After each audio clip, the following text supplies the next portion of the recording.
یہاں پر میں یہ بات بھی آپ حضرات کی خدمت میں عرض کر دیتا ہوں کہ پروفیسر صاحب نے یہاں اس موقع پر تقریباً 2 یا 3 عبارتیں جو ہیں اپنے اس کلپ کے اندر پڑھیں، 2 یا 3 عبارتیں پڑھی، اور یہ عبارتیں جو ہیں یہ پروفیسر صاحب نے غلط پڑھی ہیں۔ پروفیسر صاحب بھی نوٹ فرما لیں اور پروفیسر صاحب کے جو حواری ہیں وہ بھی نوٹ فرما لیں، اور پروفیسر صاحب اپنی اصلاح کریں، اور جو حواری ہیں وہ بھی کوشش کر کے اپنے پروفیسر صاحب کی وہ بھی اصلاح کرنے کی کوشش کریں۔ اب وہ عقیدہ یہ بیان کرتے ہیں، وہ کہتے ہیں کہ سلف مجتہدین اور علماء صالحین میں سے کسی نے، یہ صفحہ 195 شرح العقائد النصفی، لم ينقل عن السلف المجتہدین، میں الفاظ پڑھ رہا ہوں، والعلماء الصالحین جواز اللعن علی معاویہ واحزابہ لأن غایت امرهم البغی والخروج علی الامام وهو لا يوجب اللعن عن السلف المجتہدین، میں الفاظ پڑھ رہا ہوں، والعلماء الصالحین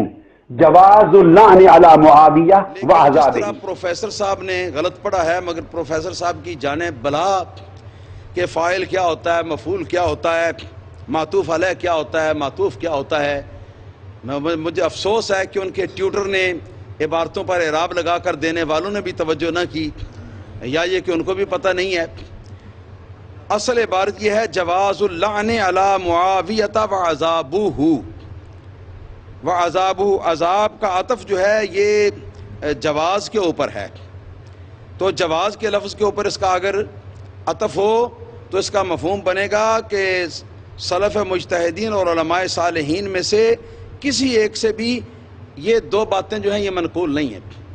2 باتیں منقول نہیں ہیں۔ کیا منقول نہیں ہے؟ ایک تو امیر معاویہ پر لعنت کا جائز ہونا یہ منقول نہیں ہے، دوسرے نمبر پہ امیر معاویہ کا مستحق عذاب ہونا جو ہے یہ بھی منقول نہیں ہے۔ تو اگر عذابہ کو با کے اوپر اگر رفع پڑھ کر با کے اوپر اگر پیش پڑھ کر پڑھا جاتا تو جواز کے اوپر اس کا عطف تھا اور اس کا مفہوم تھا یہ جو کہ میں نے بیان کیا، ہاں جی، اور خیر سے پروفیسر صاحب نے بھی یہی اس کا مفہوم بیان کیا، اس کے لگ بھگ اس کا مفہوم بیان کیا۔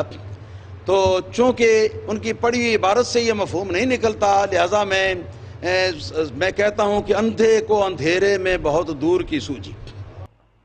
اور وہ کہتے ہیں کہ ان ردا یزید بقتل الحسین و استبشارہ بذالک و اہانت اہل بیت النبی مما تواتر، اور وہ کہتے ہیں کہ ان ردا یزید بقتل الحسین و استبشارہ بذالک و اہانت اہل بیت النبی مما تواتر دوسری معنا۔ عبارت اسی کتاب سے پروفیسر صاحب نے پڑھی ہے، اسی شرح عقائد نصفی سے، کہ ان رضا یزید بقتل الحسین و استبشارہ بذالک، یہ پروفیسر صاحب نے اس طرح پڑھا، استبشار کے را کے نیچے زیر پڑا ہے، جر پڑا ہے،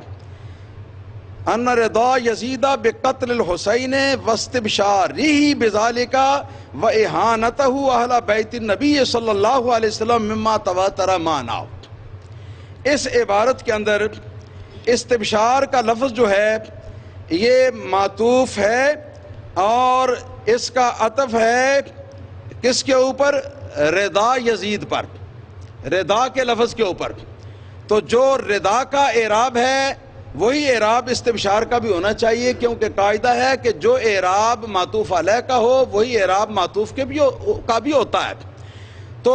یہ استبشار کا لفظ جو ہے یہ رضا کے اوپر معطوف ہے، اور رضا جو ہے وہ محلاً منصوب ہے، اور اس سے پہلے انا کا لفظ جو ہے حرف تحقیق آیا ہوا ہے جو کہ اپنے اسم کو نصب دیتا ہے اور اپنی خبر کو وہ ضمہ دیتا ہے، اپنے اسم کو نصب دیتا ہے۔ تو یہ رضا یزیدہ بقتل الحسین واستبشارہ بذالک، واستبشارہ بذالک جو ہے اس کا عطف رضا کے اوپر ہے۔ اور ترجمہ اب صحیح ترجمہ اس کا اسی طرح بنے گا کہ یزید کا قتل حسین پر راضی ہونا رضی اللہ تعالیٰ عنہ، واستبشارہ بذالک، اور یزید کا قتل حسین کی خبر پا کر خوش ہونا، وَإِحَانَتَهُ، اس کا بھی عطف رضا کے اوپر ہے، اس کے اوپر نصب پتہ نہیں کیوں پروفیسر صاحب نے صحیح پڑھ دیا۔ تو احانتہ اہل بیت النبی صلی اللہ تعالی علیہ وسلم مما تواتر معنی ہو، اور یزید کا اہل بیت نبی کی احانت کرنا، ان کی بے ادبی کرنا جو ہے، یہ ایسی باتوں میں سے مما تواتر معنی ہو کہ جس کا معنی متواتر ہے۔ کیا ہے؟ جس کا معنی متواتر ہے۔ پروفیسر صاحب اس کو متواتر کہہ رہے ہیں، حالانکہ یہاں معنی کو متواتر کہا ہے، اس عبارت کو، اس مضمون کو متواتر نہیں کہا، اس کے معنی کو متواتر کہا ہے۔ مگر پروفیسر صاحب کی جانے بلا کہ تواتر کی کتنی قسمیں ہوتی ہیں، ایک تواتر لفظی ہوتا ہے، ایک تواتر معنوی ہوتا ہے، اور تواتر لفظی جو ہے یہ تواتر لفظی کے جو احکام ہیں وہ تواتر معنوی کے اوپر لاگو نہیں ہوتے، تواتر معنوی جو ہے وہ تواتر لفظی سے کہیں جا کے کمزور، اس پر لعنت جائز ہے۔ اور وہ کہتے ہیں کہ ان رضا یزید بقتل الحسین و استبشارہ بذالک و احانت اہل بیت النبی مما تواتر معنی، اور یزید کا امام حسین کی شہادت کا قتل کرنے کا حکم دینا اور ان پر خوش ہونا اور اہل بیت نبی کی احانت اور توہین کرنا، یہ متواتراً ثابت ہے۔ اور پھر آگے اینڈ پر لکھتے ہیں امام نصفی وَنَحْنُ لَا نَتَوَقَّفُ فِي شَأْنِهِ بَلْ فِي ایمانِهِ، ہم یزید کے معاملے میں ہرگز خاموش نہیں ہیں۔ اینڈ پر لکھتے ہیں امام نصفی وَنَحْنُ لَا نَتَوَقَّفُ فِي شَأْنِهِ۔ یہ عبارتیں جو انہوں نے پڑھی ہیں یہ شرح عقائد النصفیہ، شرح العقائد النصفیہ کتاب سے پڑھی، اور یہ کتاب جو ہے پوری دراصل دو کتابیں ہیں، ایک ہے العقائد النصفیہ، ایک ہے اس کی شرح۔ عقائد نصفیہ کے لکھنے والے امام نصفی ہیں، اور شرح کے لکھنے والے امام سعد الدین تفتازانی شافعی مذہب کی۔ بات اچھی طرح سمجھ لیں، اور پروفیسر صاحب کو بھی سمجھنی چاہیے یہ بات۔ شرح کے لکھنے والے امام نصفی نہیں، وہ متن کے لکھنے والے ہیں، شرح کے لکھنے والے امام تفتازانی ہیں۔ تو یہ دونوں عبارتیں جو امام جو طاہر القادری صاحب نے پڑھی ہیں، یہ دونوں عبارتیں جو ہیں یہ شرح عقائد نصفی کی ہیں، عقائد نصفیہ کی عبارتیں نہیں، شرح عقائد نصفیہ کی ہیں۔ مگر پروفیسر کی جہالت بر جہالت یہ ہے کہ پروفیسر بار بار اپنی تقریر کے اندر، اپنے چھوٹے سے خطاب اس کلپ کے اندر بار بار کہتے ہیں کہ میں جو یہ عبارت پڑھ رہا ہوں یہ میں علامہ نصفی کی عبارت پڑھ رہا ہوں، اور کہہ رہے ہیں کہ علامہ نصفی یہ کہتے ہیں، علامہ نصفی یہ کہتے ہیں، امام نصفی یہ کہتے ہیں، امام نصفی یہ کہتے ہیں۔ مگر امام نصفی کی عبارت اتنی ہے جتنی متن کے اندر ہے، اور یہ عبارت شرح کے اندر ہے، یہ متن کے اندر ہے ہی نہیں۔ اگر عقائد نصفیہ کے متن میں سے یہ عبارت پروفیسر صاحب دکھا دیں تو بھی میں پروفیسر صاحب کا شاگرد بن جاؤں گا، تو بھی میں شاگرد بن جاؤں گا اگر وہ دکھا دیں، اگر نہیں تو پھر میں تو ان کو اپنا شاگرد نہیں بناتا، کیونکہ میرے شاگرد تو ماشاءاللہ بڑے بڑے عالم فاضل ہیں، اللہ تعالیٰ کے فضل و کرم سے میرے شاگرد عبارتیں صحیح پڑھتے ہیں، غلط عبارت پڑھنے والے جو ہیں میرے شاگرد نہیں ہیں۔ اور پھر آگے اینڈ پر لکھتے ہیں امام نصفی وَنَحْنُ لَا نَتَوَقَّفُ فِي دو شَأْنِهِ، عبارتیں جو ہیں پروفیسر صاحب نے غلط پڑھی ہیں، یہ پوچھ لیں کسی عالم دین سے جو آپ کے مزاج کا ہو، آپ کے موافق ہو، اس کو بلا کر اس سے پوچھ لیں کہ کیا محمد اشرف قادری صحیح کہتا ہے یا یہ کہ طاہر القادری نے یہ عبارت صحیح پڑھی ہے۔ تو یہ اوقات ہو اپنی، اور اس کے باوجود بڑی بڑی جگہوں پر جا کے تو کیا نام ہے بڑی بڑی ہستیوں کی شان کے اندر بے ادبیاں کرنا، اور ان کے مناقب بیان کرنے والے جو ہیں ان کو خارجی اور ان کو نعوذ باللہ ثم نعوذ باللہ یزیدی ٹولہ کہنا،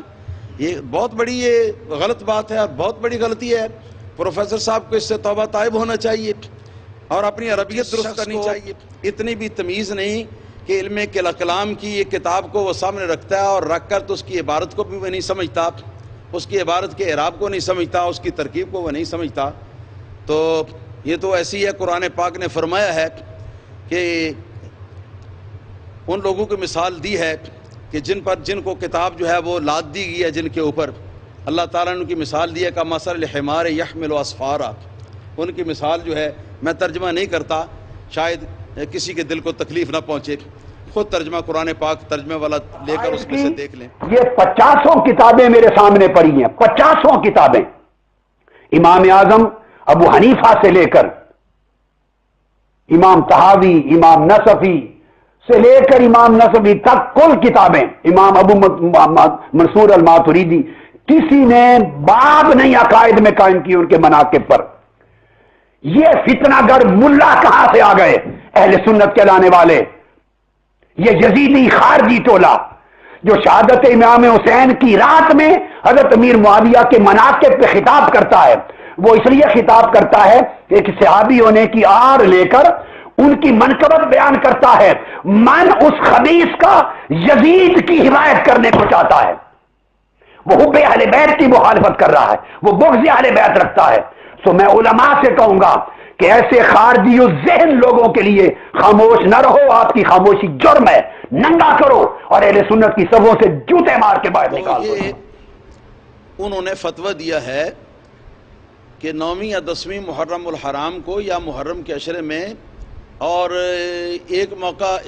موقع پر جیسے کہ مجھے سمجھ میں آیا ہے کہ محرم کا ذکر نہیں بھی ہے، تو امیر معاویہ رضی اللہ تعالیٰ عنہ کے مناقب بیان کرنا جو ہے یہ یزیدیوں کا کام ہے، اور یہ کہ ان کو جوتے مار کر مسجد سے نکال دو یا جوتے مار کر نکال دو۔ یہ فتویٰ جو پروفیسر صاحب نے دیا ہے، میرا یہ سوال ہے کہ فتوے کی بنیاد ہوتی ہے شریعت کے 4 دلیلوں کے اوپر، وہ قرآن ہے، وہ سنہ ہے، وہ اجماع امہ ہے،